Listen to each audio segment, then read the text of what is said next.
மன்னா, உங்கள் நல்ல மனிதருக்காக இந்த மந்திர மோதிரத்தை உங்களுக்கு நான் தருகிறேன். இந்த மந்திர மோதிரம் யாரிடம் இருக்கிறதோ அவரை யாரும் கொல்ல முடியாது. ரொம்ப நன்றி சாமி. இந்த நீர்வீழ்ச்சியை பார்க்கும்போது நீராட வேண்டும் போல் உள்ளது. இந்த மந்திர மோதிரத்தை இங்கு வைத்துவிட்டு குளிப்போம். குளிக்க சென்ற மன்னர் அங்கு மோதிரம் வைத்ததை மறந்து சென்று விட்டார். சரி, நேரமாகிவிட்டது. அரண்மனைக்கு செல்வோம்.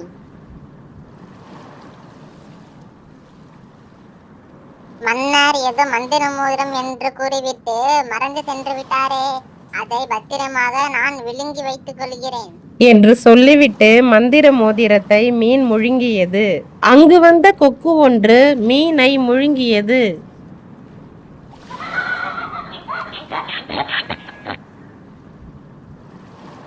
என்ன, வயிற்றில் போன மீன் செரிக்கவில்லையே, உயிருடனே இருக்கிறது போலருக்கே என்று கொக்கு யோசித்துக் கொண்டு இருக்கும் போதே முதலை கொக்கை முழுங்கியது.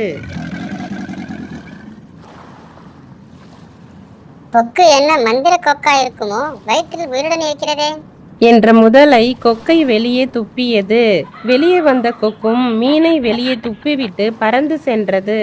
கரையில் துடித்து கொண்டு இருந்த மீனை அங்கு வந்த ஏழை ஒருவன் கையில் எடுத்தான்.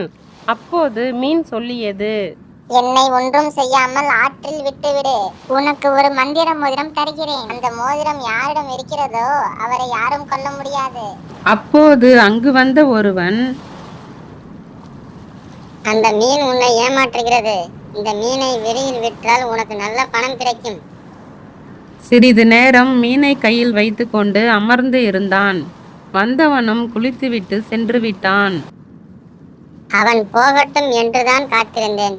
நீ மோதிரத்தை தருகிறாயோ இல்லையோ, உன்னை நான் ஆற்றில் விடுகிறேன். மீனும் மோதிரத்தை வாயில் இருந்து வெளியே எடுத்து அவனிடம் கொடுத்துவிட்டு நீரில் ஓடி மறைந்தது. அவன் மோதிரத்தை கையில் அணிந்து கொண்டான். அப்போது மோதிரத்தை தேடி மன்னர் அங்கு வந்தார். மறைந்து இருந்த புலி ஒன்று அவரை தாக்க முயன்றது. உடனே ஏழை மோதிரத்தின் சக்தியால் புலியிடம் சண்டை போட்டு மன்னரை காப்பாற்றினான். மன்னா, இங்கு எங்கே வந்தீர்கள்?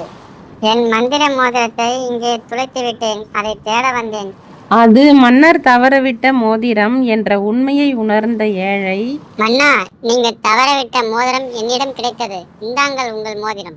ஏழ்மையிலும் அவனது நேர்மையை கண்டு வியந்த மன்னர், உன் குணம் நிறைய மக்களை வாழ வைக்க தேவைப்படுகிறது என்று சொல்லிவிட்டு அவனை ஒரு சிறிய நாட்டிற்கு மன்னராக்கினார்.